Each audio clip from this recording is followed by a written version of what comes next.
My grandfather always told me, if you hear something knocking on your window at night, never look outside, even if it sounds like a person. I always thought it was just an old man's superstition, until last week. I recently moved into a small, isolated cabin near the woods in upstate New York. The rent was dirt cheap, and the area was completely silent. For the first 3 nights, everything was perfect. But on the 4th night, at exactly 2:40 a.m., I woke up to a strange noise. Tap, tap, tap. 3 slow, heavy knocks against my bedroom window glass. My dog, who usually barks at every single squirrel, didn't make a sound. He was curled up in the corner of the room, shaking violently. That was the moment I realized something was truly wrong. I stood up and walked toward the window. Outside, it was pitch black. The forest trees looked like long, frozen fingers in the dark. I reached my hand out to pull back the curtain, but my grandfather's words flashed in my mind. A cold feeling in my gut screamed, "Don't look."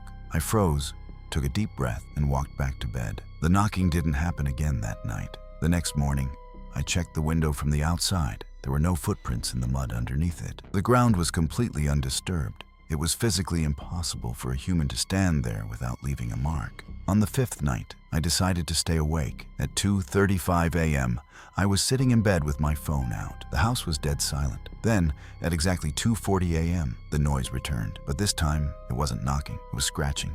Long, sharp nails dragging slowly across the glass. The sound was so high-pitched it made my teeth hurt. And then, I heard a voice. It sounded distorted, like someone trying to speak with a throat full of water. The voice came from the other side of the glass. It whispered my name. "Marcus, let me in. It's so cold out here." It sounded exactly like my mother's voice, but my mother was sleeping safely in Texas, thousands of miles away. I sat paralyzed in my bed. My brain knew that whatever was outside was mimicking her voice to make me open that curtain. The scratching grew louder, almost desperate. The window pane started to vibrate. I covered my ears and waited. After 10 agonizing minutes, it finally stopped. The next day, I made a choice that saved my life. I bought a cheap wireless security camera and mounted it outside, right above my bedroom window. Night 6, I fell asleep early. 2:40 a.m. passed, nothing. 3:00 a.m., total silence. I thought the nightmare was finally over. But when I woke up the next morning, I immediately opened the camera app on my phone to check the night footage. I skipped to 2:40 a.m., nothing. I kept skipping forward. At 3:15 a.m., the camera detected motion. Something crawled out from the tree line. It moved on all 4s, looking like a human at first. But as it got closer to the camera's infrared light,